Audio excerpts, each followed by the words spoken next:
हरे कृष्णा। क्या आप जानते हैं कि वर्तमान समय में अधिकतर लोग अपने पारिवारिक संबंधों में संघर्ष का अनुभव कर रहे हैं। पिछले कई वर्षों से मनोवैज्ञानिक इस पर अन्वेषण करने में जुटे हुए हैं, लेकिन ये समस्या प्रतिदिन बढ़ती ही जा रही है। आपको क्या लगता है कि आदर्श समाज व्यवस्था के सभी उपाय निष्फल क्यों हो रहे हैं?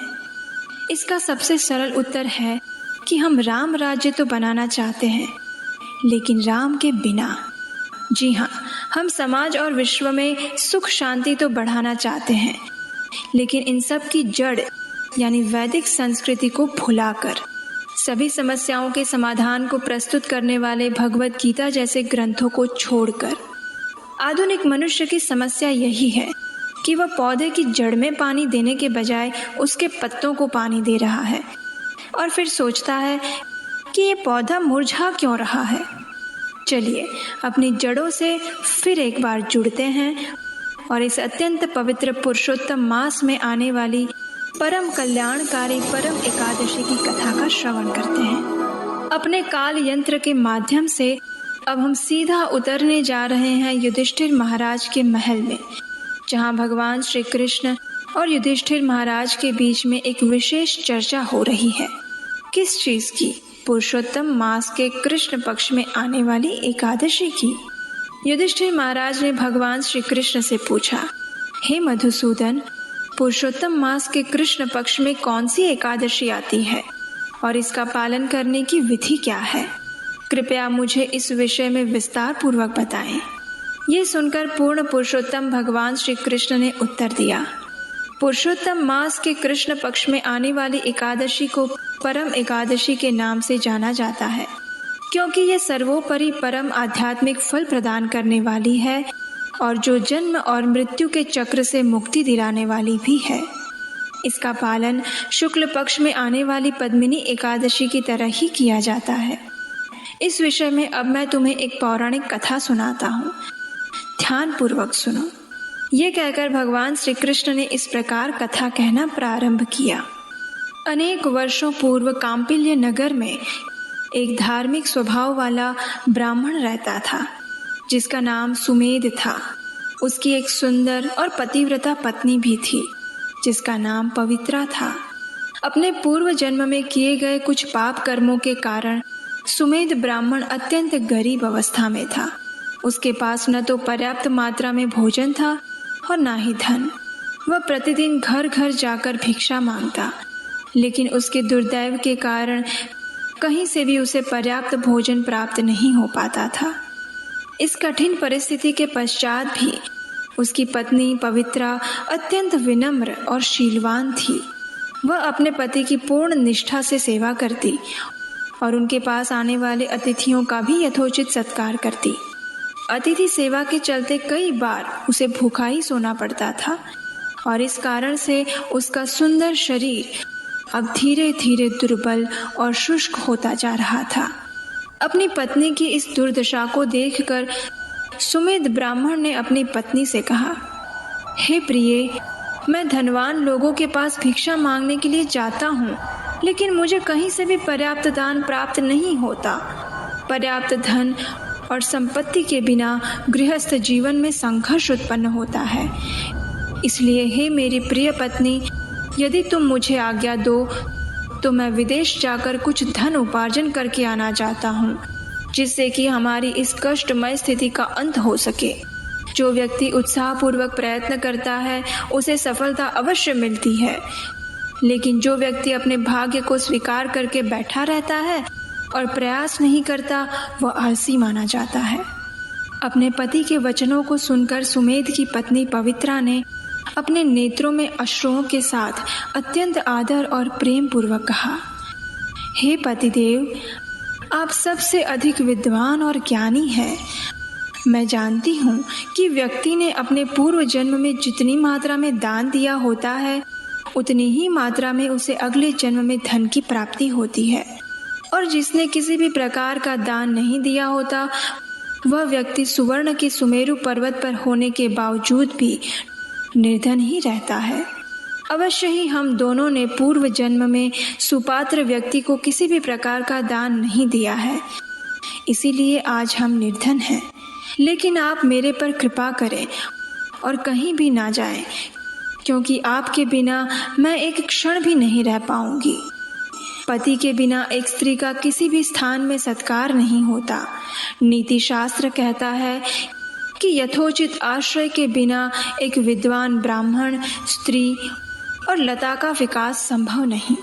गरुड़ पुराण में कहा गया है, एक पतिव्रता स्त्री हमेशा यही सोचती है कि अपने आध्यात्मिक स्वभाव वाले पति को प्रसन्न करना ही उसके लिए स्वर्ग का सुख, सर्वोपरि दायित्व और सर्वश्रेष्ठ तपस्या है। यदि उसका पति उससे प्रसन्न है तो उसे लगता है परम भगवान उससे प्रसन्न है। इसलिए हम साथ में संतुष्टि के साथ रहें। अपनी पत्नी के वचन सुनकर सुमेध ब्राह्मण ने विदेश जाकर धन उपार्जन करने का अपना विचार त्याग दिया। अब एक दिन क्या हुआ कि महान ऋषि कौंडिल्य उनके घर पर आ पहुंचे।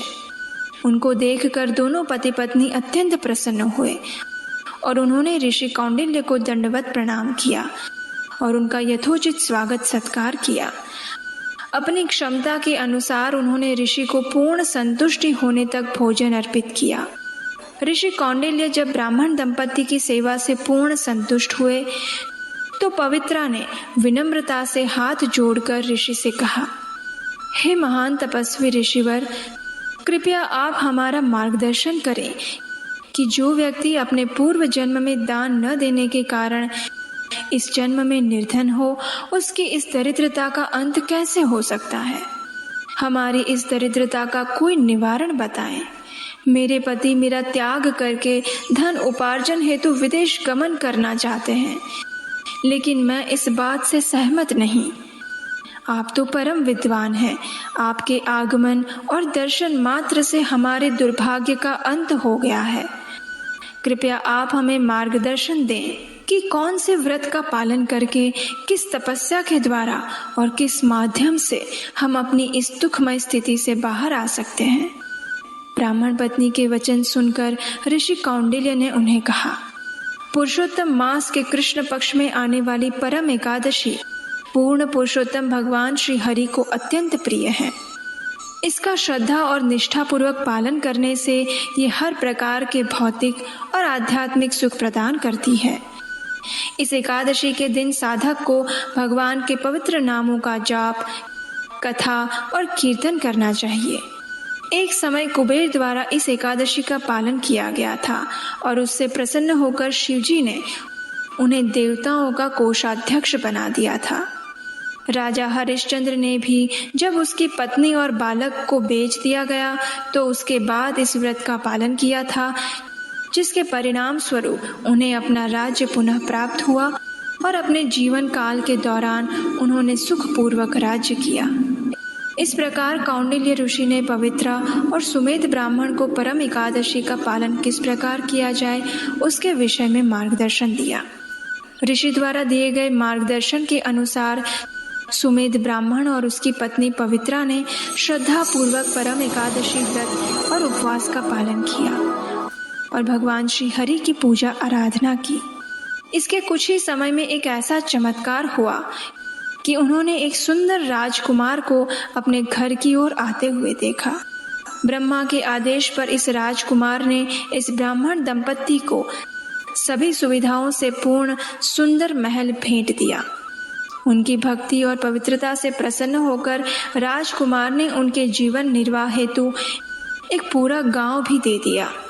इस प्रकार इस एकादशी व्रत का पालन करके सुमेध ब्राह्मण और उसकी पत्नी ने अपने जीवन काल के दौरान अनेक सुख सुविधाओं का भोग किया और मृत्यु के पश्चात वैकुंठ लोक में प्रवेश प्राप्त किया।